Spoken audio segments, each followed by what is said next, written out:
All right, welcome to the next episode of Morgan You Asked For podcast. This week we're going to talk NFL. The NFL starts next Thursday night, I believe, and we're going to welcome in our resident NFL expert, Trevor Voss. I know in the spring we talked a little bit about free agency and the draft and everything. Just kind of get your preseason thoughts and kind of your overview, how the NFL is dealing with COVID and everything else like that, but just have a nice NFL talk tonight. Yeah, Morgan, it's good to talk again. I don't think we've talked since probably April, at least on this podcast, I should say. There's been a lot of free agent activity that's gone on. There's been some players that have got injured. Of course, we're going to talk a little bit about team win totals, over-unders, maybe some MVP odds and Super Bowl picks, things like that. So I don't know what you want to get started with first, but there's been some kind of go over news, overall news, kind of throughout the summer news, and then obviously leading up.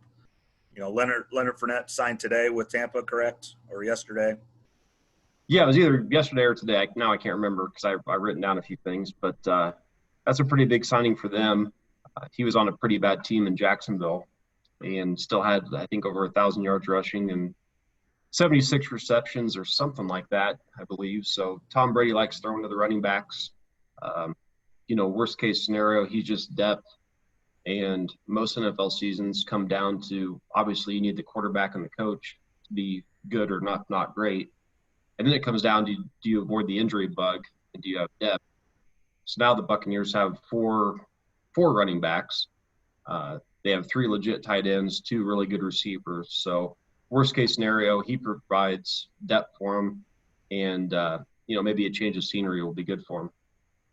Yeah, and then I know they've talked about it with college football, but depth is important because 1 week, if a guy gets COVID or something, he's going to have to sit a week or two.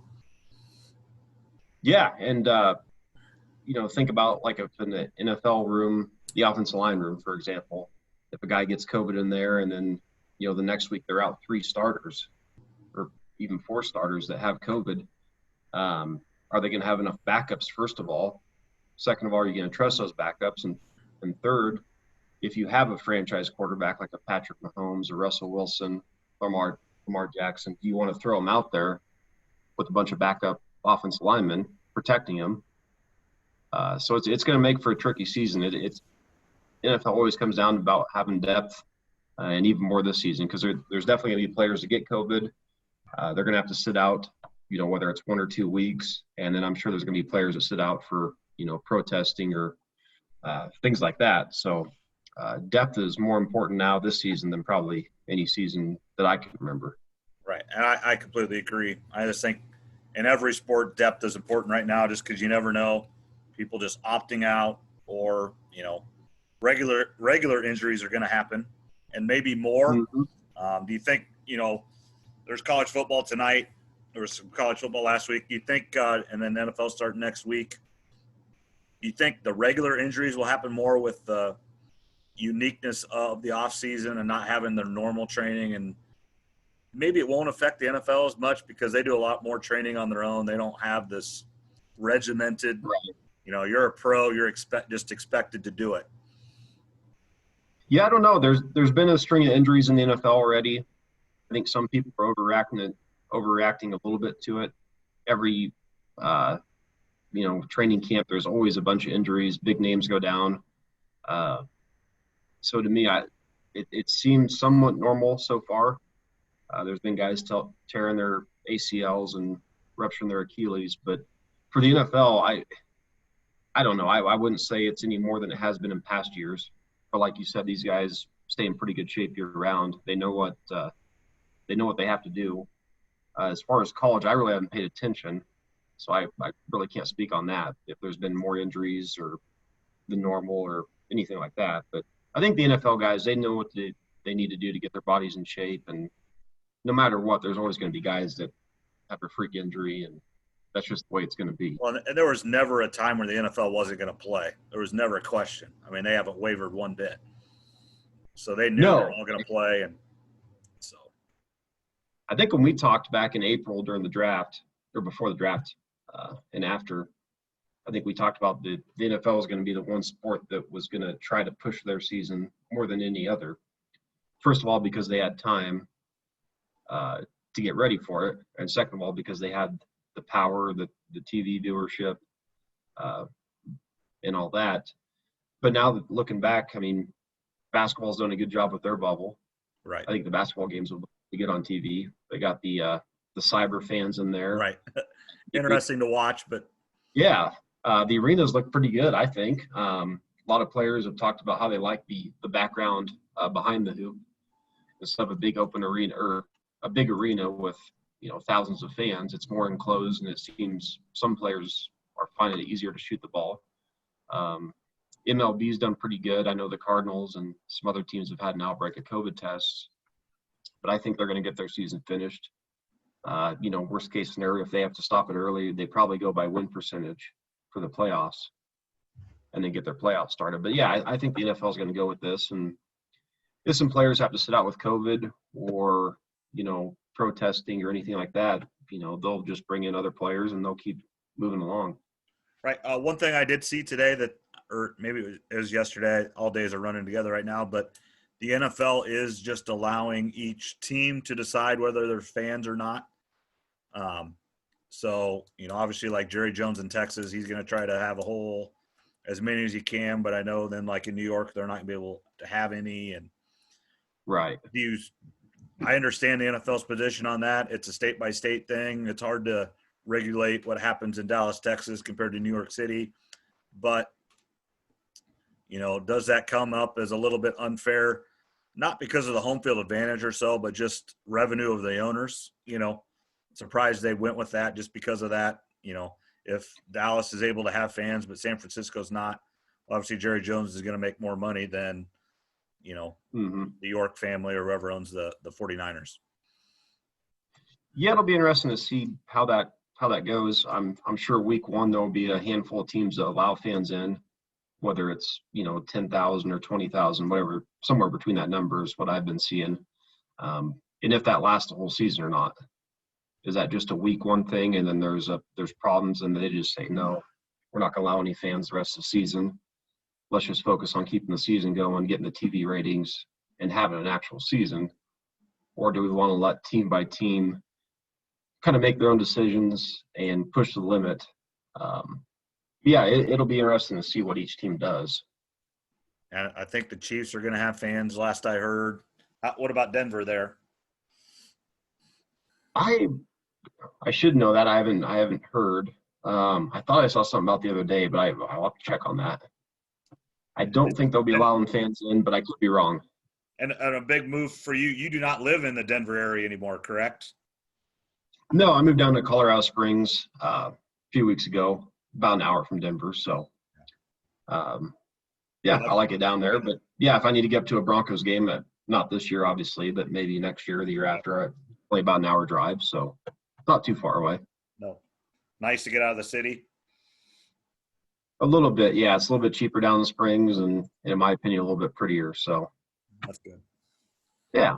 All right, well, let's move on to more NFL talk here. You want to do just some over/under on local interest teams? Well, let me pull up the over/unders real quick. I had some teams I liked and didn't like. Let's see here. I got it. Let's load. So we can start with the NFC North. The Green Bay Packers over/under is 9. I would say I probably like that to go over.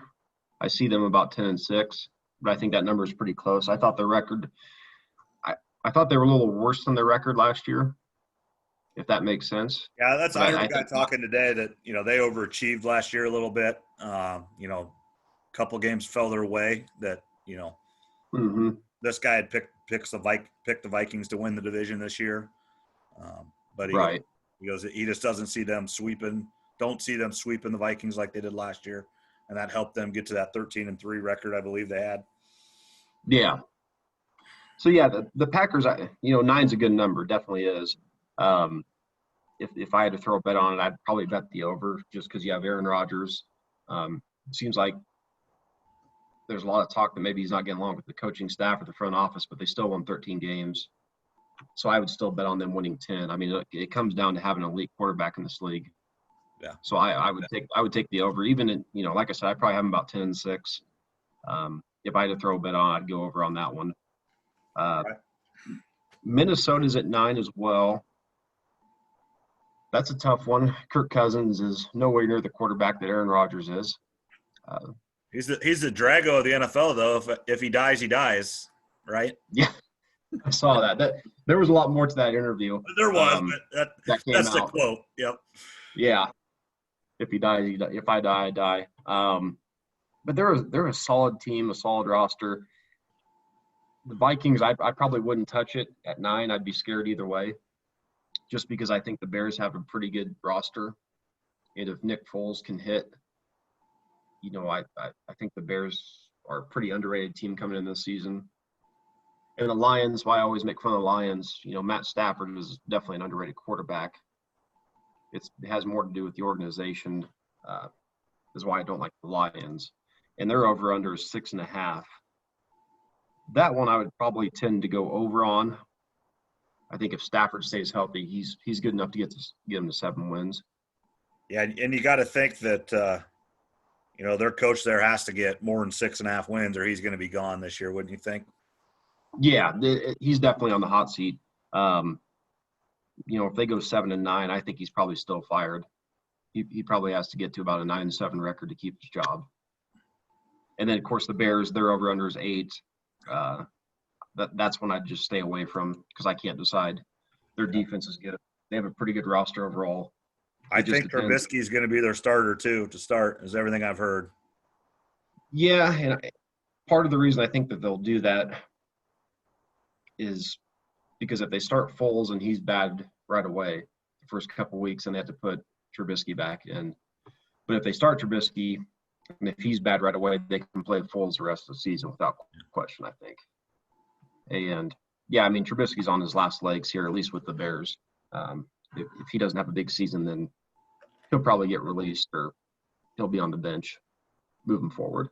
I agree. So no pick on the Bears either then? Yeah, that's one I'd stay away from. I just can't decide. All right. Just kind of making notes here for you. So we can look back on this and see how bad or good you were. Right. At least I don't have any money on it yet. Right. All right. Where do you want to go now?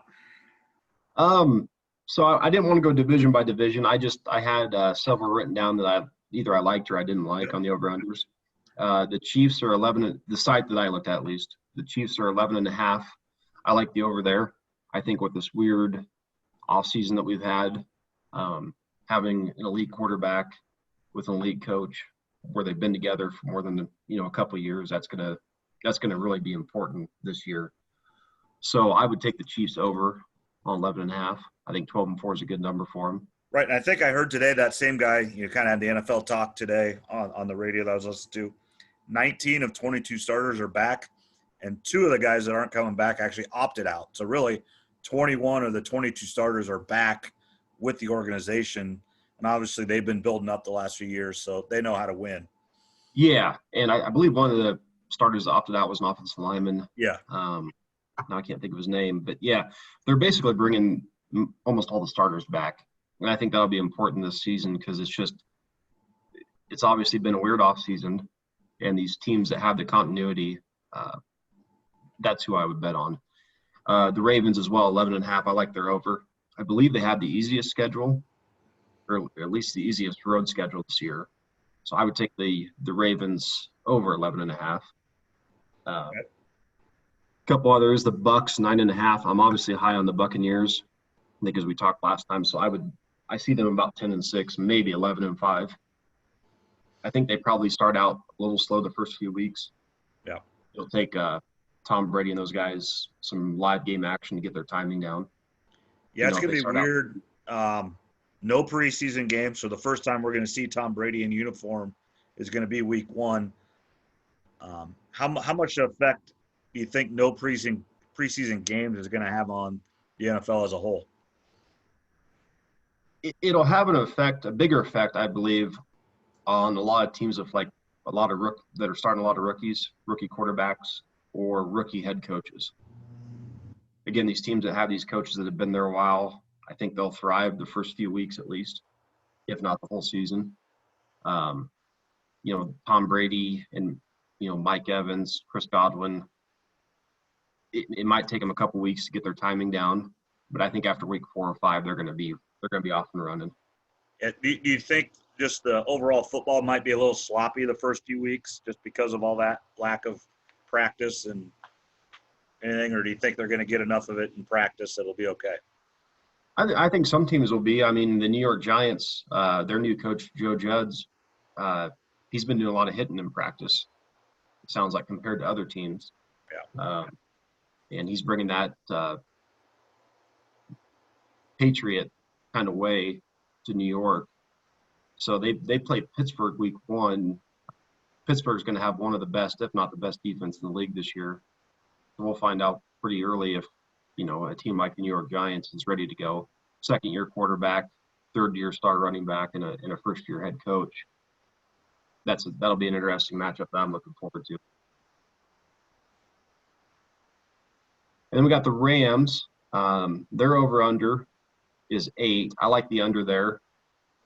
I think they've had some bad contracts lately. I'm not a huge believer in Jared Goff. I don't think he's necessarily terrible by any means. I mean, you got the team in the Super Bowl. I just think they're due for a setback this year, I think. So I would bet the under on 8. I see them about 7 to 9. A team with a lot of talent is the Chargers, 7.5. I like the under on that one. Tyrod Taylor is going to start the season. He's one of the better backups in the league, but obviously not a very good starter. He takes care of the football, but he's not going to make a lot of plays. And it just seems like the Chargers every year have more injuries to big names than probably any other franchise for the last probably almost 20 years. So I like the under there on that one. The Jets over-under is 7. I like the under there as well. Adam Gase is on the hot seat. There's been a lot of drama trading Jamal Adams. So I would take the under there. And then the Bengals, 5.5.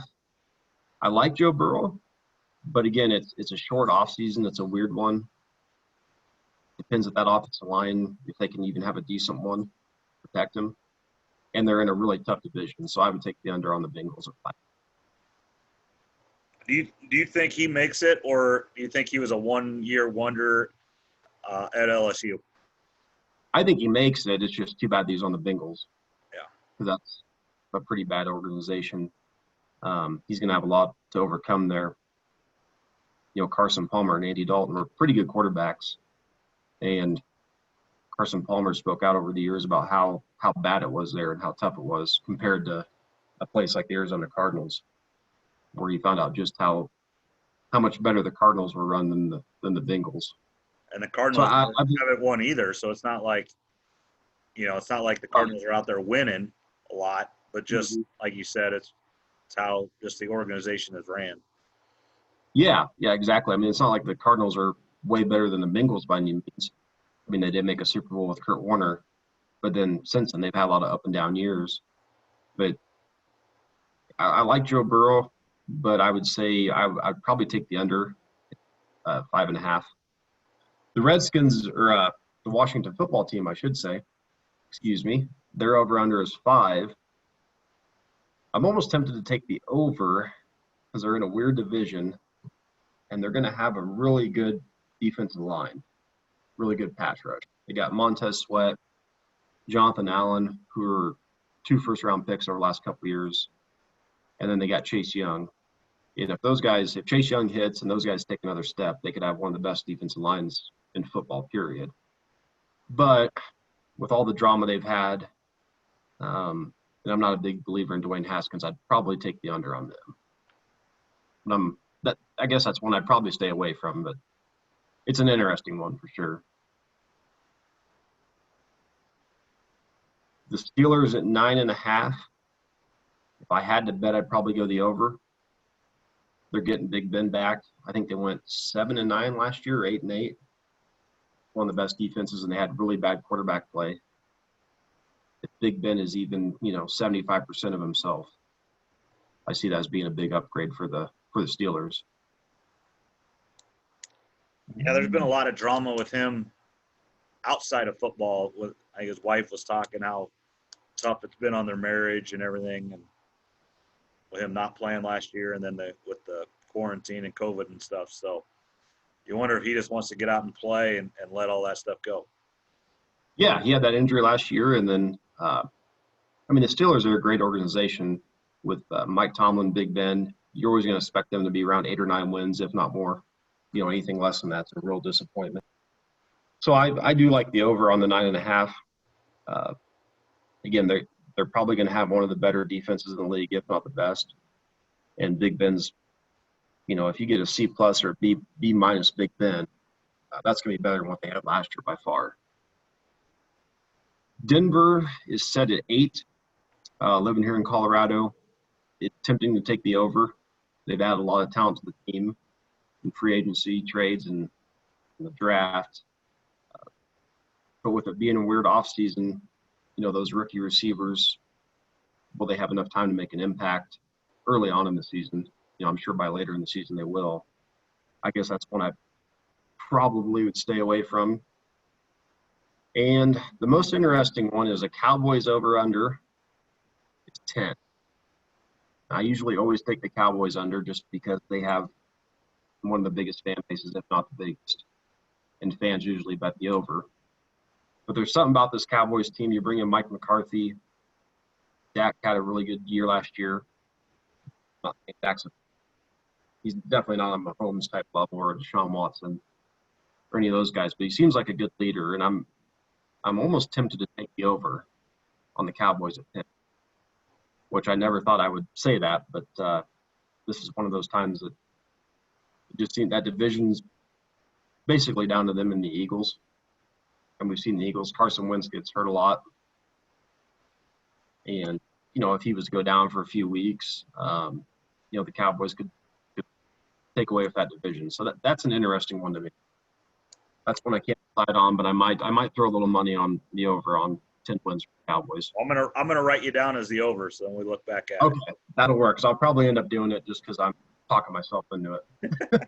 Usually I would take the under on the Cowboys, but this is one year that for some reason I don't know. Yes. All right. Any other teams for your over-unders that tickle your fancy or anything? No, I think that was it. We talked about the NFC North, the local teams, and then just some that I thought were interesting. I know you said you and Zach Trimmer were talking. Is there any teams that you're liking this year, maybe as sleepers or? No, I've been way more paying attention to the high school game with doing the radio and stuff now, and then obviously I'm a college football fan, and a lot of drama here this week with Iowa State. On Monday or Tuesday, they said they were going to have 25,000 fans, and they caught all kinds of flack from everybody. And then the next day they reversed their and now they're not going to have any. I don't know what's right or wrong, but it was kind of bad timing. I wish they would have waited a week to say that because they don't play until the 12th. So they could have waited another week to announce how many fans. It happened to come out kind of the same day that Ames and Story County was like the highest county in the country for positivity rate. Right. And so it was really bad timing and really bad optics. And I don't think they really had a choice. And then the president stepped in and stopped it. And then another thing, I think they got a little aggressive with their 25,000. They should have probably went like 25% or maybe just said 10 or 15,000. Yeah. But 25,000 is about 40%. It's a 61,000 seat stadium. So I just think they got a little bit too aggressive. And then, it just was horrible optics at that time. And so they reversed course. I understand it. I'm disappointed. It just looks bad, but I do understand it. Yeah, there was definitely going to be a team, whether it was college or NFL, that was going to push the limit on capacity or fans allowed. But hey, at least you're playing football, so you got that going. Yeah.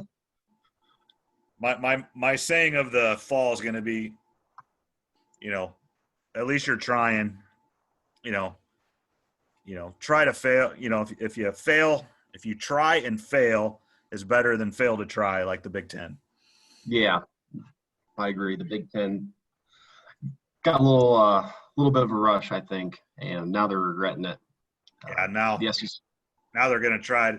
Now they got people planting, people. I mean, they got all the way to Dan Patrick planting stuff that I don't think had any credibility, and they're, I just don't see how they play anytime before Thanksgiving, and I really don't think they'll play until January.